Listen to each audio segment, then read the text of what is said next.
Kailangan talaga ng na-intensify yung promotion. Just recently, sumali kami doon sa Travel Mart. We spent around 2 million doon. 2 million. And also, we were planning now for the Holy Week. Ang Kamikasi yung kinuha namin for the Holy Week. And we have other local bands and other bands from Manila to make sure na yung mga turista ay mag-i-enjoy. Saan gagawin po dito? Dito sa White Beach mismo yung ang budget namin around 4 million ang aming ginastos diyan. Holy Week po gagawin? Holy Week, Huwebes Santo, Holy Thursday, Friday wala. Saturday ulit, there's another event So yun isa sa paraan para makaakit sa mga... Yeah, yun ang mga Parang beach party yun. Yeah, ganun po ang mangyayari, kuya. Papasok na po ang summer. Hopefully in the next 1 or 2 weeks ay magtuloy-tuloy na ang init. Andito po ang bayan ng Puerto Galera. At I'm sure mag-i-enjoy po kayo. Napakababait po ng mga tao dito. Napakaganda po ng lugar.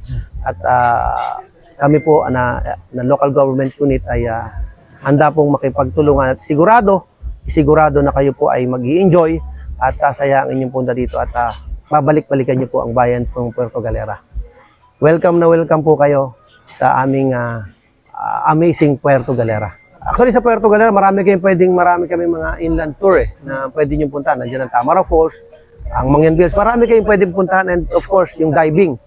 Kasi diving capital yung it was declared as a diving capital ang Puerto Galera. At makikita niyo rin naman sa tourism arrival namin, yung mga divers namin sa Sabang, talagang tumataas ang namin doon. Ang percent na po tinaas ng tourist arrival ng foreigners. Very remarkable yung niya ng Sabang kasi ang arrival namin everyday na eh.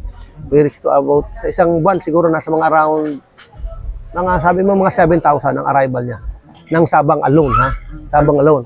International yun May monitoring ba tayo yung mga nagre-return visit dito? Yeah, ang Sabang, sinasabi ko naman sana, I'm very honest with the stakeholders namin dito sa Puerto. Sabi ko, you can see the market ng Sabang. Yung tourism arrival namin doon, yung repeat customer namin doon is 80-90% ang aming repeat customers doon. Dito sa domestic, nasa mga around 30-40% lang yung aming repeat customer.